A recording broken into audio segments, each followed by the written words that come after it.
When you see me today, you wouldn't think that I once was so depressed I nearly committed suicide. Hi, I'm Dr. Christine Sauer, certified brain and mental health coach, and a few things more. So, how did I get so low that I was ready to rather die than continue to live as I was? And how did I get out of the rut to now live a life full of vibrant energy, passion, and purpose? And how can you do the same? Let me tell you. Just 2 years earlier, in 1996, I was working 16-hour days in my successful dermatology, naturopathic, and family practice in Germany. I loved my work and helping my patients get well, but I neglected myself and my own health. Something had to give, and for me, it was my back. A disc slipped, and I had to spend 4 weeks in hospital learning to walk again. Strike one. I entered a rehab program and started to work again, first part-time, then full-time. Shortly afterwards, a second disc slipped, putting me back in agony. Strike two. This time I gave up. I fell in a deep depression and had to sell my office.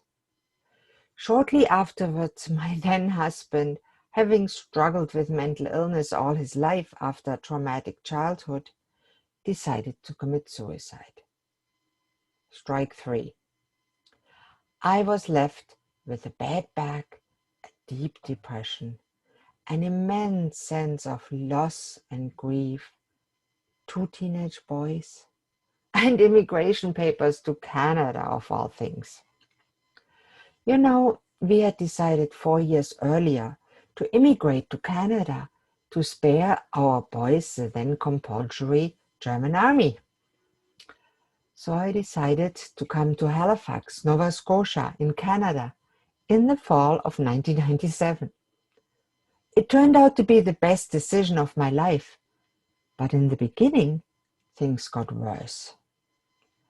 Isolated, shy to the point of not wanting to answer or pick up the phone, sick, depressed.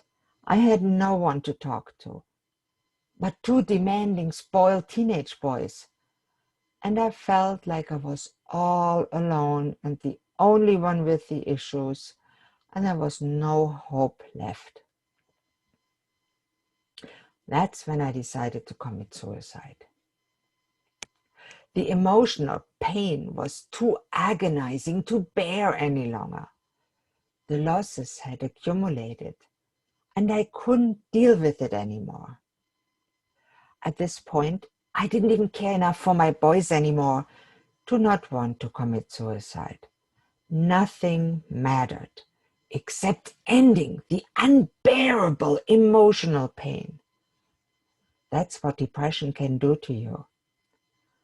I obviously didn't follow through, or I wouldn't be able to talk to you today. So, what happened? What stopped me? Good question. As I was driving down the highway, aiming for a sturdy bridge post to end it all, my intuition awoke. For the first time in my life, I heard the little voice in my belly. It said, "Christine, you really don't want to die. You want help." And boy, am I glad I listened to it. I pulled all my courage together and I did the hardest thing I ever did in my life. I drove myself to the emergency room and asked for help. And please, if you are considering suicide today, I implore you, reach out and ask for help. Talk to a friend, a loved one, a doctor. Call the hotline, call 911 or whoever you can find that may be able to help. You are so worth it. I know It was the hardest and best thing I did for myself ever in my close to 60 years. I was very fortunate to find the help I needed. I was admitted to the mental hospital and stayed there for 4 weeks, a very long time for a Canadian hospital. Probably because I tried to commit suicide again in the hospital. That's how depressed I was and deranged my mind functioned. And I can tell you, for a former physician, to end up as an inpatient in a mental hospital, being locked up, having to use washrooms without locks, being checked on every 5 or 15 minutes on suicide watch, and even ending in the QT room for a night, a very cold, tiled room with only a drain and a plastic-encased mattress. For the worst cases, I got a blanket too. It was very humbling and embarrassing at times. But having no real other choice, I learned a lot there about myself, believe me. After a 6-week day hospital group therapy, I was discharged to struggle on for myself. And struggle I did for about the next 10 years. I felt very often discouraged, hopeless, had side effects from medication, brain fog, couldn't think clearly. My memory just sucked, and I couldn't shake off the immense feeling of loss after losing my life's purpose as well as my husband. I felt like I was a victim of circumstances. I questioned every decision I ever made in my life. Then something happened. I made a decision, the decision for change to a better life. You can do the same. So I enrolled in courses, classes, workshops in all areas of health, alternative medicine, naturopathy, personal development, spirituality, studied supplements, and so much more. Eventually, I was able to apply my knowledge to myself. Yeah, physician, heal thyself. What an irony. I changed my life by following the 12 steps that I map out in my roadmap and checklist to heal depression, emotional pain, and chronic fatigue. And you can download it for free on my website, www.dochristine.com, DOCCHRISTINE.com. And a reward for those who do, you can apply for one of my few free Feel Great Again coaching sessions too. So, what happened with me? I gradually felt better and better. And the supplement and lifestyle and mindset changes cleared my brain fog and thinking. So I was able to reduce the drugs and eliminate the side effects. And I reconnected with my purpose, which is and always was helping others achieve their breakthroughs, to achieve their purpose and optimal quality of life, so they too can live their lives full of vibrant energy and with passion and purpose. That's what I do now every day, and I love every moment of it. You may ask, but how do I heal after loss?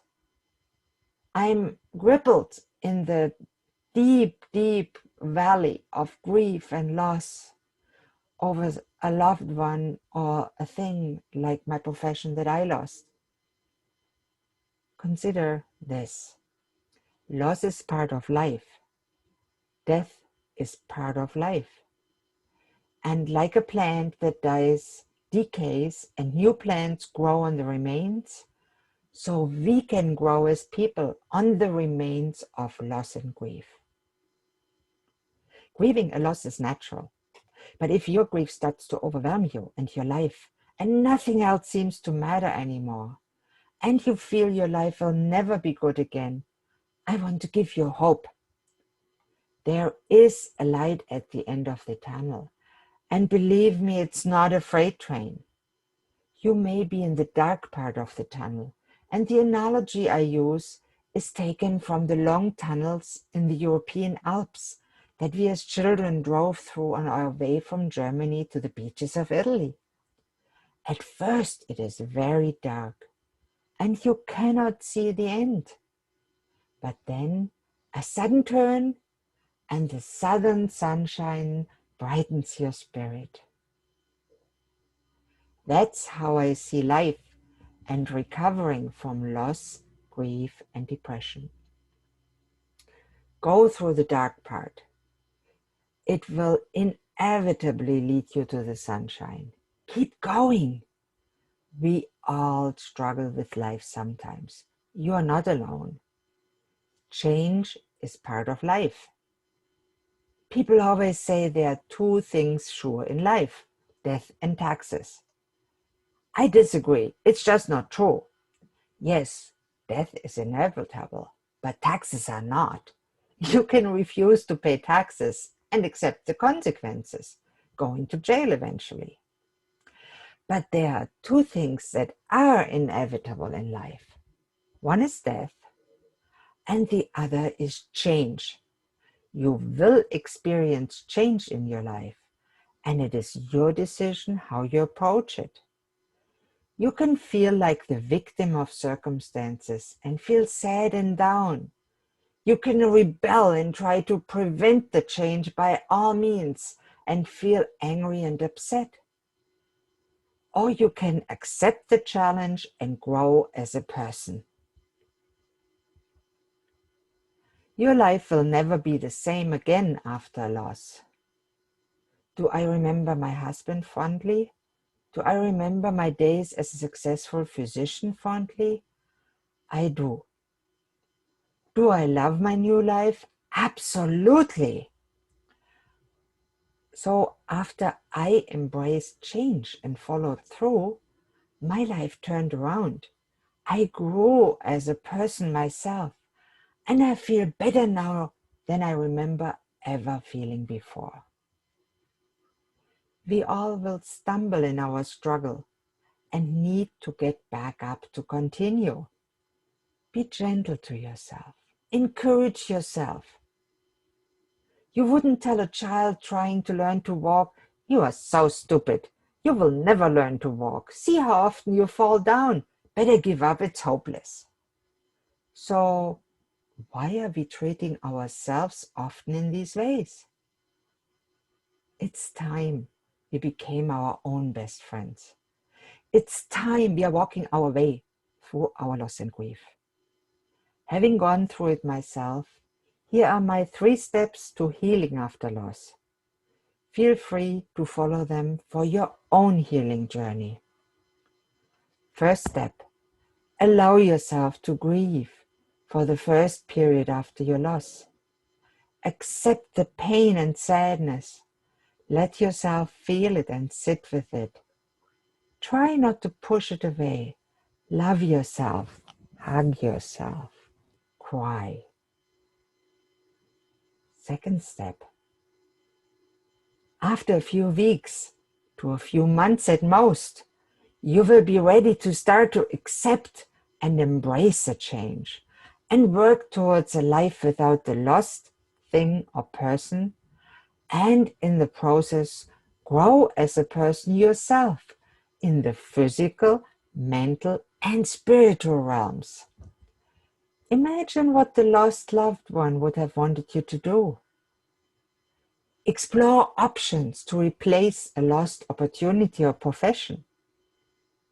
Think through your purpose in life. I call it answering the 3 W's. Who am I? Why am I here on this earth? And what do I want to do with the rest of my life? What is the meaning of my life? We all should do this exercise often in our lives, even after the immediate grieving period is over. Third step, what if you get stuck? If you get stuck, please reach out for help. Search for someone who won't judge you and ideally has experienced loss themselves. This can be a grief counselor, a psychologist, your doctor, a friend, a family member, or a certified brain and mental health coach like myself. I want to end this talk with repeating my offer for the 12-step roadmap and checklist to reverse depression, emotional pain, and chronic fatigue, and the free Feel Great Again session. I invite you to download it for free on my website, www.docchristine.com. That is DOCCHRISTINE.com. I wish you a healthy, vibrant life, full of passion and purpose. It is possible, believe me. You are worth it. I love you all. Namaste.